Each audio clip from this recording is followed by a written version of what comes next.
নমস্কার, কেমন আছেন সবাই? রিঙ্কাস লাইফস্টাইলে আপনাদের আরো একবার স্বাগত জানাই। অনেক তো দীঘা পুরী ঘোরা হলো, মন চাইছে এবার মা তারার দর্শন করতে। ভাবছেন তারাপীঠ গেলে কোথায় থাকবো? একটা ভালো হোটেলের সন্ধান করছেন? চিন্তা কি, আমি তো আছি।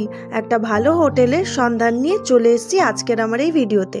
আসুন তাহলে দেখে নি হোটেলটি কেমন, কি কোথায় আছে, সবই বলবো আজকের এই ভিডিওতে। হোটেলটির নাম হচ্ছে হোটেল অনন্যা। হোটেলটি তারাপীঠ মন্দিরের একদমই কাছে। আপনাদের সুবিধার জন্য হোটেলটির লোকেশন আমি আপনাদের দিয়ে দিলাম, আপনারা একটু পজ করে দেখে নেবেন। চলুন এবার হোটেলটির ভেতরে ঢোকা যাক। হোটেলে এন্ট্রি করতেই কিন্তু বাদিকে রিসেপশন আছে, কিন্তু আমি রিসেপশন এরিয়াটা কভার করতে ভুলে গেছিলাম।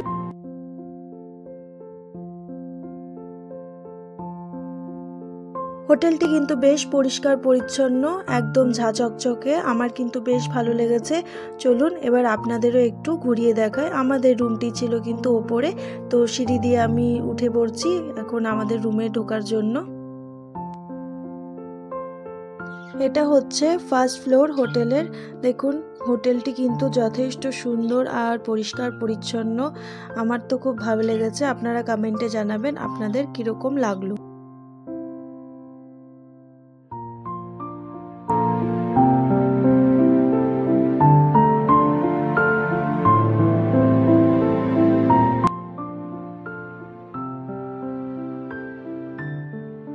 চলে এসেছি এবার আমি আমাদের রুমে।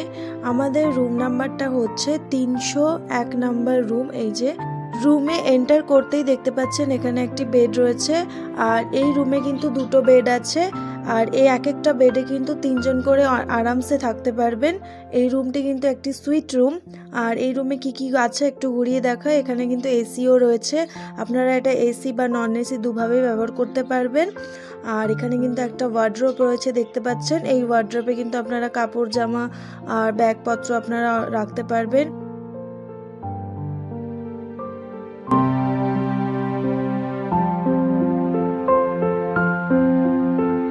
বেডটা দেখছেন যথেষ্ট বড়, অনায়াসে 3 জন থাকতে পারবেন। আর এখানে একটি আয়না দেওয়া রয়েছে, এখানে এসিও রয়েছে দেখতে পাচ্ছেন। এসিটা আপনারা চাইলে নিতেও পারেন বা নন এসি হিসেবে ব্যবহার করতে পারবেন। রুমে কিন্তু সুন্দর ফল সিলিংও করা রয়েছে। দেখুন রুমটা দেখাচ্ছি, রুমটা কিন্তু যথেষ্ট পরিষ্কার পরিচ্ছন্ন।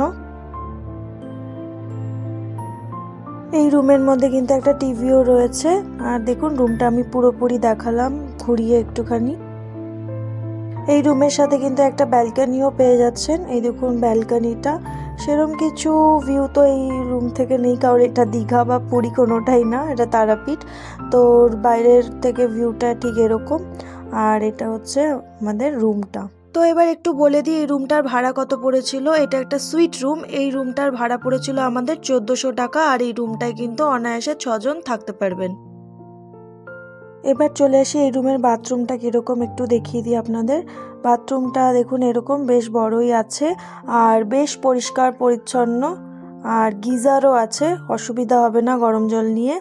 আর বেসিনটা দেখুন, বেসিনও আছে চকচকে, বেশ পরিষ্কার পরিচ্ছন্ন বাথরুমটা। বাথরুম কিন্তু নিট অ্যান্ড ক্লিন হওয়াটা খুবই জরুরি, তো বাথরুম কিন্তু বেশ পরিষ্কার পরিচ্ছন্ন। আমি এই হোটেলের কার্ডটি আপনাদের সাথে শেয়ার করলাম, এখানে ফোন নাম্বার দেওয়া আছে, যদি ভালো লাগে তাহলে অবশ্যই এই হোটেলের সাথে যোগাযোগ করে নেবেন। আর আমার ভিডিওটা যদি ভালো লেগে থাকে তাহলে অবশ্যই লাইক কমেন্ট শেয়ার অ্যান্ড চ্যানেলটিকে সাবস্ক্রাইব করে দেবেন। দেখা হচ্ছে আবার একটা অন্য কোনো নতুন ভিডিওর সাথে। ততদিন টাটা, ভালো থাকবেন।